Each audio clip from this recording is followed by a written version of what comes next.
Bueno, debo aclarar que no fui la primera persona en descubrirlo. Lo que hice fue llevar el descubrimiento un paso más allá, por así decirlo. Pero la posibilidad ya se había barajado hacía por lo menos un siglo. Sin embargo, era una corriente minoritaria en el mundo científico que nadie se tomaba muy en serio y sobre la que muchos decían, bueno, quizá. Resultaba casi anecdótica. La investigación sobre la visión ciega no despegó hasta que empezaron a realizarse estudios con monos y ensayos en pacientes humanos a principios de la década de 1970. El trabajo con monos fue muy importante, porque permitió avanzar en el tema con métodos que jamás se habrían utilizado en humanos. A los humanos no se les puede extirpar la corteza visual. En cambio, a los monos sí. Puede hacerse con cirugía. Hoy en día incluso pueden usarse métodos menos invasivos. También se estudiaron pacientes, por supuesto. Tras la guerra, algunos pacientes con daños cerebrales muy concretos llegaron a los hospitales. Y expertos con formación neurológica empezaron a trabajar con ellos, con la intención de estudiar los fenómenos clínicos, pero sobre todo, la curiosidad de ver qué podía estar sucediendo con estos pacientes. Bueno, es importante recalcar, como has hecho antes, que los ojos de este hombre están bien, están perfectos. Y que hablamos solamente de estímulos visuales, porque repetimos el experimento con otras condiciones controladas. Por ejemplo, le pedimos que se pusiera auriculares para que no pudiera oír nada. Para que no llegara el sonido.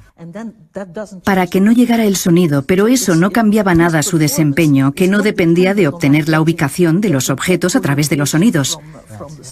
No dependía de eso. Sin embargo, si le pedíamos que se pusiera gafas oscuras, empezaba a chocarse con todo y ya no podía hacerlo. Así que los ojos deben funcionar. Los ojos deben estar perfectamente intactos. La información visual debe llegar a los ojos. Si no es así, no se logra nada. Por eso es un poco engañoso decir que la persona está ciega. Por desgracia, el término visión ciega lo evoca. Y por supuesto, constituye una paradoja. Ahora mismo prefiero hablar simplemente de daño cortical, de personas que ven pese a sufrir daño cortical. Una mera descripción que no es tan controvertida. En las personas que padecen visión ciega, también llamada ceguera cortical, sus ojos funcionan perfectamente. Su retina capta los estímulos visuales y sus nervios ópticos los transmiten al cerebro sin problema. Pero la corteza visual de su cerebro ha sido dañada a causa de alguna enfermedad, como un ictus, un infarto o una infección grave, y el paciente pierde la visión total o parcialmente. Así, aunque los ojos reciban estímulos, el paciente no percibe la información de manera consciente. Pero de todos modos, el cerebro inconsciente procesa parte de esta información visual a través de otras rutas. Los científicos están estudiando estos circuitos paralelos relacionados con nuestra visión. Beatriz de Gelder ha estudiado una región cerebral implicada en nuestra visión inconsciente. Se trata del tectum o culículo superior, una zona común a otros animales y que en peces y aves constituye la principal área de control de la visión. En cambio, en humanos, muchas de sus funciones están eclipsadas por la corteza visual, la que rige nuestra visión consciente. Pero aún así, esta zona todavía participa en algunas tareas, como por ejemplo, el movimiento de nuestros ojos. De este modo, la información visual sigue otras rutas al margen de nuestro cerebro consciente.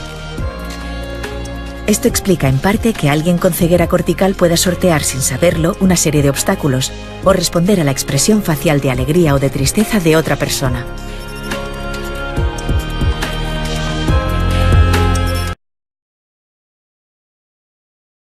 Si comparamos un cerebro humano con otro tipo de cerebro, siempre lo comparamos con el de los monos, por supuesto por su similitud. Sabemos que además de la ruta visual, que depende del córtex visual, hay otras rutas visuales distintas. Nadie duda que esas rutas estén ahí. En la investigación con animales, todos lo aceptan sin problemas, pero las mismas rutas existen en el cerebro humano. Ahora bien, en el cerebro humano, es como si no quisiéramos detenernos a estudiar para qué sirven. Simplemente ignoramos un hecho científico constatado, que dichas rutas existen. Y seguimos concentrándonos en la ruta principal, que por supuesto es La más reciente. la más reciente y multifuncional, etc. Todos estaremos de acuerdo en eso, pero las otras también existen. En este vídeo concreto no hemos utilizado ni puesto a prueba las habilidades con estímulos emocionales, por lo que no hay nada estrictamente relacionado con la amígdala. En cambio, otras veces sí que lo experimentamos, por ejemplo, mostrando objetos que dan miedo o cosas que generan emociones normalmente al andar y viendo si eso cambia las cosas. Intentamos usar entornos de realidad virtual, etc. Hemos demostrado en 3 pacientes que aunque digan que no son conscientes de ver nada, siguen reaccionando a la emoción de los objetos que los rodean, por ejemplo, en el caso de caras o de expresiones corporales. Eso es. Y eso sí que requiere la colaboración entre el sistema visual y la amígdala. Y funciona perfectamente en estas personas también.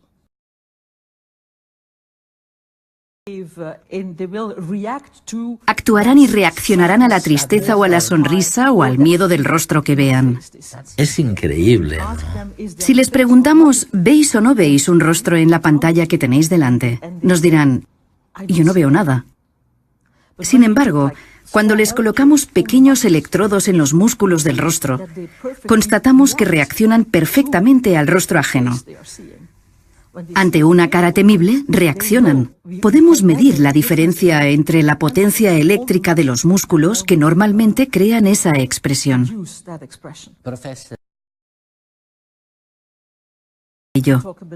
Porque para conseguir una perspectiva general de la investigación, es muy importante que no nos limitemos a estos pacientes tan peculiares y poco frecuentes, sino que entendamos el sistema visual no consciente realizando experimentos con personas cuyo sistema neurológico sea normal y esté intacto, como nosotros. Y tenemos unas cuantas técnicas para eso que no dejan de mejorar. Cada vez son más potentes. Realmente esperamos poder demostrar que el sistema que no se basa en el córtex visual es totalmente funcional en los seres humanos normales. Para ello, podemos utilizar técnicas de enmascaramiento, etc. Por ejemplo, podemos mostrar muy rápidamente una expresión facial. Y cuando digo rápido, me refiero a menos de 15 milisegundos. O un cuerpo. Una expresión corporal de enfado la captarás en 12 milisegundos. Pero si te pregunto, ¿había un cuerpo ahí o no? Me dirás, ahí no había nada. Sin embargo, yo podré mostrarte con medidas independientes que has reparado completamente en que una persona enfadada te miraba. Es increíble. En una línea de trabajo en la que también participo y que tiene que ver con el lenguaje corporal, esto está clarísimo. Constatamos que el cerebro reacciona a las señales del lenguaje corporal en cuestión de milisegundos. Es decir, antes de darnos cuenta de que hemos visto algo, antes de ser conscientes de haberlo visto, el cerebro ya ha reaccionado. ¿Al cuerpo? Al cuerpo de la otra persona, sí. Muy rápidamente. Sin duda, ahí se esconde mucha información. Evidentemente, también hay mucha información en el rostro. Hay tantísima información ahí, y el ser humano invierte tanto en los intercambios verbales que todos observamos los rostros con detenimiento, etcétera, etcétera. Sin embargo, sabemos que el sistema visual también funciona muy bien en la periferia. Es decir, si me pides que mire ahí, seguiré pudiendo ver todo lo que sucede alrededor de ese foco de atención. Y eso se escapa de nuestra conciencia. De cierto modo, así es. De hecho, estoy de acuerdo con lo que dices y casi se podría decir que las personas solamente quieren saber lo que quieren saber. Por lo menos muchas veces es así. En ocasiones no vemos lo que tenemos delante de las narices porque no queremos saberlo. Así que la noción de saber se utiliza aquí en un sentido muy limitado. Hay otro montón de cosas sobre las que no queremos saber nada, por así decirlo. O sea, ¿Podríamos incluir aquí lo que vemos al instante,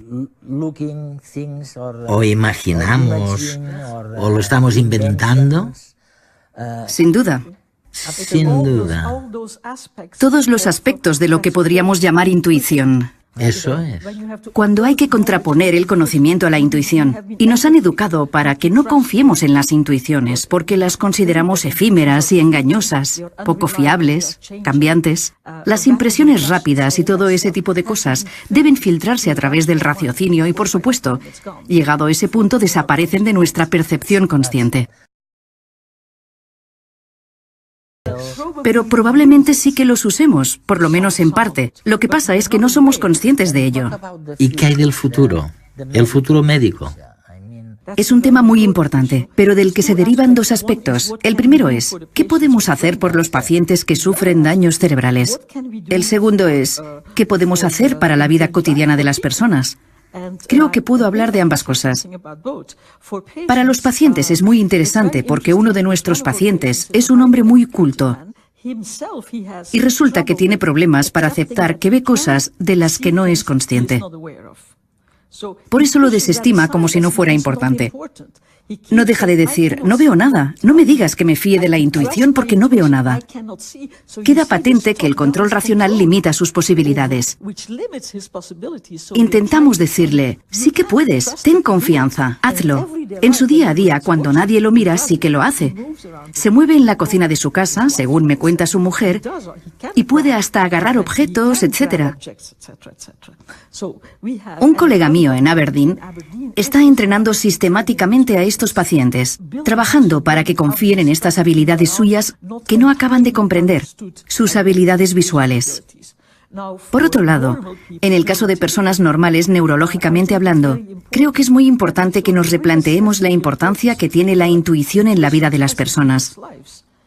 Porque como consecuencia de nuestra cultura occidental y de nuestra educación, tenemos tendencia a desestimar la intuición. Cuando las cosas se ponen serias ya no confiamos más en ella. Creemos que hay que conseguir pruebas sólidas y ese tipo de cosas.